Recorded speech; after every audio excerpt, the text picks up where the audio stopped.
Hey, today I want to quickly show you how to use Google Hangouts. Google Hangouts is a video conferencing tool, and it's super useful for being able to communicate and collaborate with people across large distances.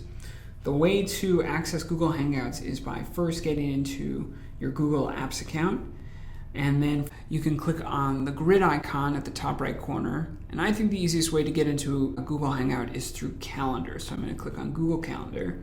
So when I go to create an event in Google Calendar, I can click Edit Event, and what we have here is an Add Video Call. By clicking Add Video Call, I've now made this event a Google Hangout event. So I'm going to give the event a title. I can invite guests, and when I hit save, it's going to send my guest an invite containing the link to the Google Hangout. When the time for the Hangout comes, I can click on the event and just click on Join Meeting. So I'm prompted to join the Hangout, and when I click Join on the bottom, I am now actually in the Hangout. If I'm the first person here, it's going to say waiting for people to join the video call. If I'm not the first person here, I will see avatars on the bottom representing each of the people who are in the Google Hangout. If I want to invite other people into this Hangout, I can copy this link right here and just put it in the body of an email and email to someone. I can put it in a chat to a person. I can also invite people with the Invite More People button and just enter in an email address here and click Invite, and this will send an email invite to the contact that I've listed.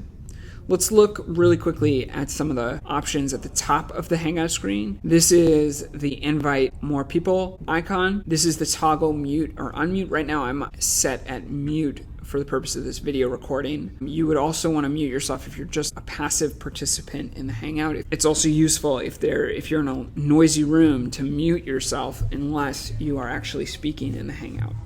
I have camera off for the purpose of this demonstration. You can toggle camera on or camera off, and that would share whatever is picked up by your webcam with the rest of the participants in the Google Hangout. I can selectively turn down how much bandwidth I use. So if my computer's working really slow, if I'm on a slow connection, I can turn down the bandwidth, and that way I can still participate in the Hangout but not use as much internet bandwidth. The last thing, which is very helpful, is the settings option, and settings allows you to control your webcam, your microphone, and your sound output settings. So this is where you would go if you're having trouble hearing or being heard, or if you're having trouble seeing or being seen. That's where you're going to want to look. Now, this is only controlling the settings for the Hangout.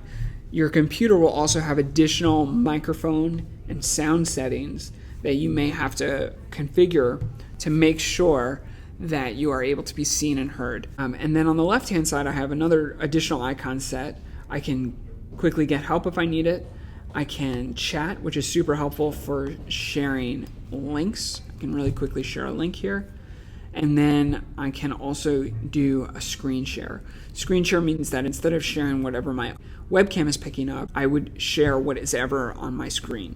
So I can click on screen share, and it's going to give me the option to either select the window that I'm currently in, which is a Google Plus Hangouts window, or my entire screen. I think by default you should really pick entire screen. Clicking share will now give you an alert that says Google Hangouts is sharing your screen with googleplus.com, and when you're ready to stop sharing your screen, you can click stop. I'm going to hang up this call, and if you'd like to learn more about Google Hangouts, you can go to hangouts.google.com, and I hope you found this helpful, and I look forward to our next Hangout.